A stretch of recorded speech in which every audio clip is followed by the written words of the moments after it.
Now they're going to turn this on its head. Watch closely. The world doesn't want to go on to the next thing in the show. So she's ready to move on, and it's not.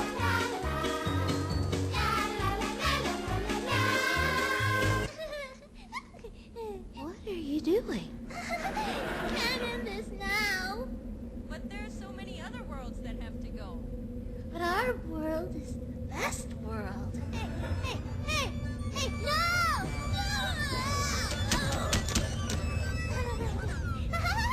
Here I am. We're gonna shut you down. Control Alt Delete.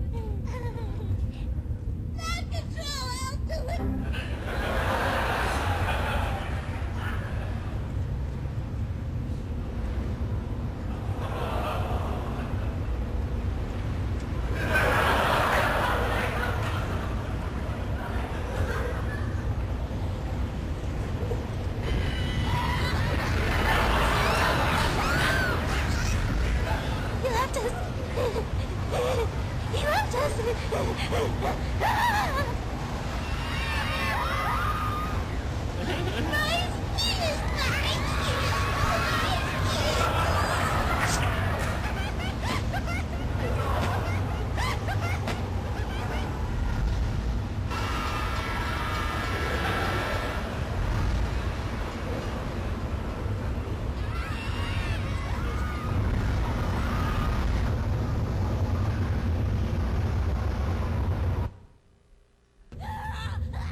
We love you.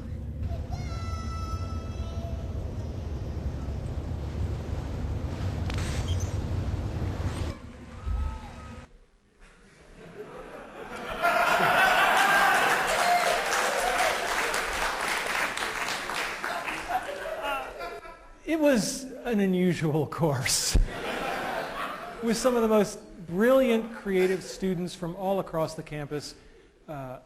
It just was a joy to be involved with. And they took the whole stage performance aspect of this way too seriously. And it became this campus phenomenon every year. People would line up for it. It was very flattering.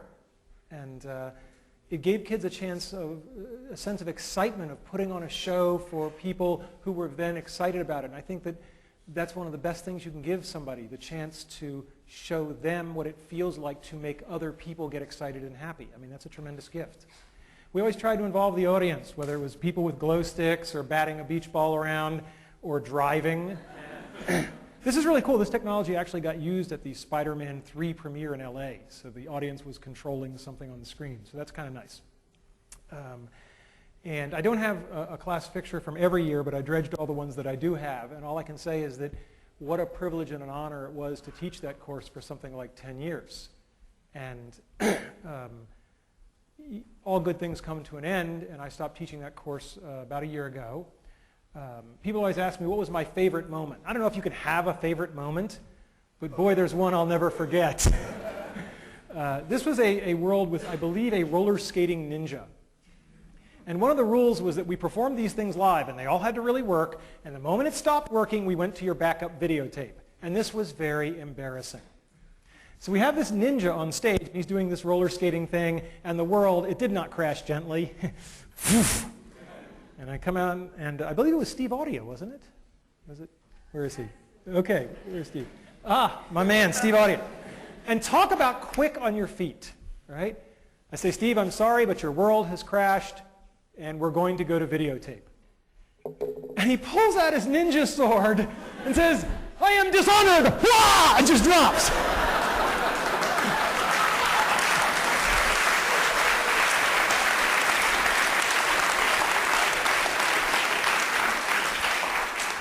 And so I think it's very telling that my favorite moment in 10 years of this high technology course was a brilliant ad lib. And then when the videotape is done and the lights come up, he's lying there lifeless and his teammates drag him off. It was really a fantastic moment. And the course was all about bonding. People used to say, well, you know, what's going to make for a good world? I said, I can't tell you beforehand, but right before they present it, I can tell you if the world's good just by the body language. If they're standing close to each other, the world is good. Right? And BVW was a pioneering course. And I won't bore you with all the details, but it wasn't easy to do. And I was given this when I stepped down from the ETC, and I think it's emblematic. If you're going to do anything that's pioneering, you will get those arrows in the back, and you just have to put up with it. I mean, everything that could go wrong did go wrong, but at the end of the day, a whole lot of people had a whole lot of fun. When you've had something for 10 years that you hold so precious, it's the toughest thing in the world to hand it over. And the only advice I can give you is find somebody better than you to hand it to. And that's what I did. There was this kid at the VR studio way back when. And you didn't have to spend very long in Jesse Schell's orbit to go, the force is strong in this one.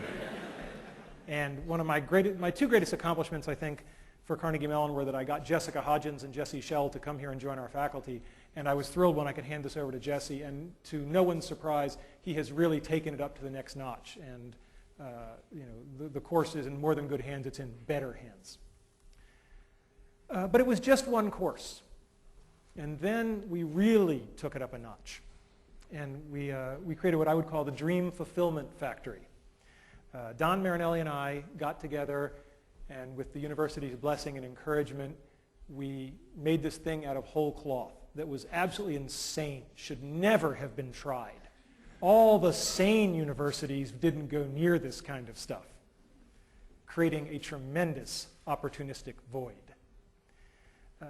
So the Entertainment Technology Center was all about artists and technologists working in small teams to make things.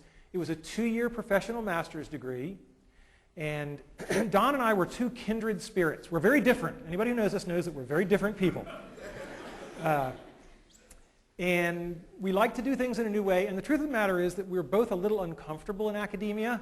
I used to say that I'm uncomfortable as an academic because I come from a long line of people who actually worked for a living. So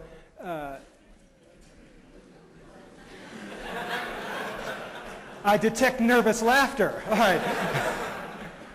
And I want to stress, Carnegie Mellon is the only place in the world that the ETC could have happened. By far, the only place. Okay, this picture was Don's idea, okay? And we like to refer to this picture as Don Marinelli on guitar and Randy Pausch on keyboards. But we really did play up the left brain, right brain, and it worked out really well that way. Don is an intense guy.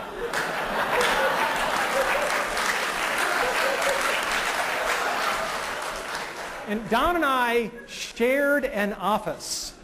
And at first it was a small office. We shared an office for 6 years. Right? Now, those of you who know Don know he's an intense guy. Right? And given my current condition, somebody was asking me, this is a terrible joke, but I'm going to use it anyway. Because I know Don will forgive me. Somebody said, given your current condition, have you thought about whether you're going to go to heaven or hell? And I said, I don't know, but if I'm going to hell, I'm due 6 years for time served. But I kid. Sharing an office with Don was really like sharing an office with a tornado, right? There was just so much energy, and you never knew which trailer was next, right? But you knew something exciting was going to happen. And there was so much energy. And I do believe in giving credit where credit is due. So in my typically visual way, right, if Don and I were to split the success for the ETC, he clearly gets the lion's share of it. He did the lion's share of the work. Okay, he had the lion's share of the ideas. It was a great teamwork. I think it was a great yin and a yang, but it was more like yin and yang. Right?